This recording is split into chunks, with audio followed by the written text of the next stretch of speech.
Hello friends, welcome back to my channel. मैं अंजलि वर्मा स्वागत करती हूँ आपका अपने चैनल पॉलिटिकल साइंस फंडा पर। आज की वीडियो का हमारा टॉपिक है व्हाट इज़ कॉन्स्टिट्यूशन। हम इंडियन कॉन्स्टिट्यूशन को पढ़ तो लेते हैं, पर समटाइम्स हम बेसिक नहीं जानते कि कॉन्स्टिट्यूशन कहते किसे हैं, क्यों हमें कॉन्स्टिट्यूशन की ज़रूरत होती है और ये कितने प्रकार के होते हैं। तो चलिए वीडियो को शुरू करते हैं और जानते हैं कि व्हाट इज़ कॉन्स्टिट्यूशन। बेसिकली एक कॉन्स्टिट्यूशन का संबंध एक कंट्री से होता है। अब एक कंट्री में रहने वाले लोगों की कुछ बेसिक नीड्स होगी, जैसे good food, good education, shelter, rights, security from violence, equality and freedom. And imagine करें कि अगर एक कंट्री में कोई लीडर या गवर्नमेंट ना हो और उस कंट्री के सभी लोगों को फ्री छोड़ दिया जाए कि वो जैसे चाहे वैसे रहें, उन पर कोई बाउंडेशन ना हो, वहाँ कोई रूल और रेगुलेशन ना हो, तो क्या उस कंट्री में पीस मेंटेन रह पाएगा? क्या उस कंट्री में रहने वाले लोगों के राइट्स सुरक्षित रह पाएंगे? तो the answer is no. But why? Because तब कंट्री में रहने वाले जो पावरफुल लोग होंगे वो कमज़ोर लोगों का शोषण करने लगेंगे, उनके राइट्स का वायलेशन करने लगेंगे।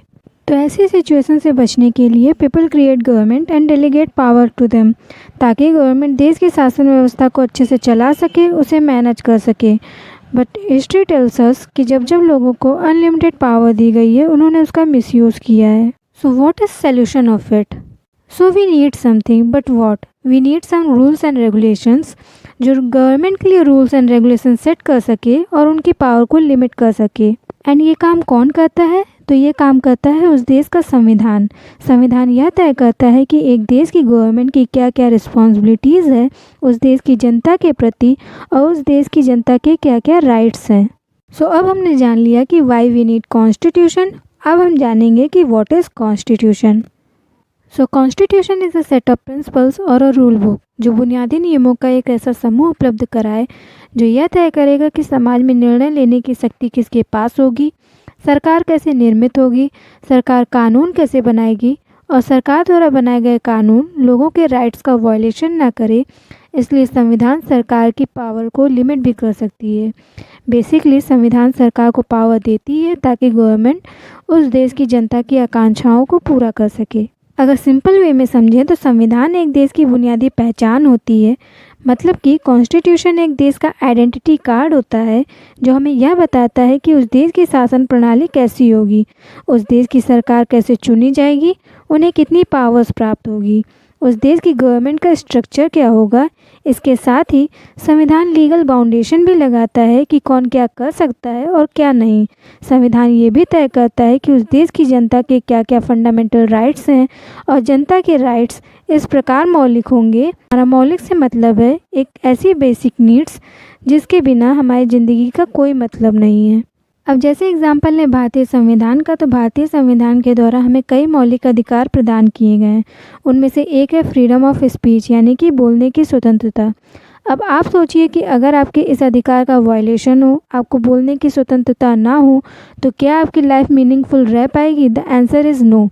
आज के टाइम में न्यूज़पेपर छपते हैं, उनमें कई बातें बोली जाती हैं, सोशल मीडिया का हम यूज़ करते हैं, उस पर फ्री होकर बोलते हैं, कुछ भी बोल सकते हैं।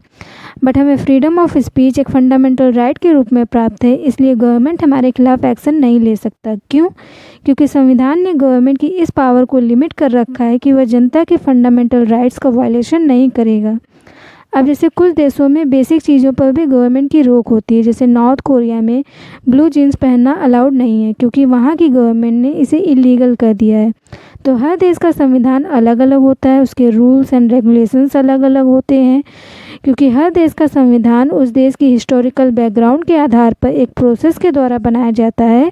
जैसे इंडियन कॉन्स्टिट्यूशन एक लॉन्ग फ्रीडम फाइट के बाद एक प्रोसेस के द्वारा भारतीय संविधान सभा के द्वारा बनाया गया है। तो आई होप अब आपको समझ में आ गया होगा कि why we need constitution and what is constitution.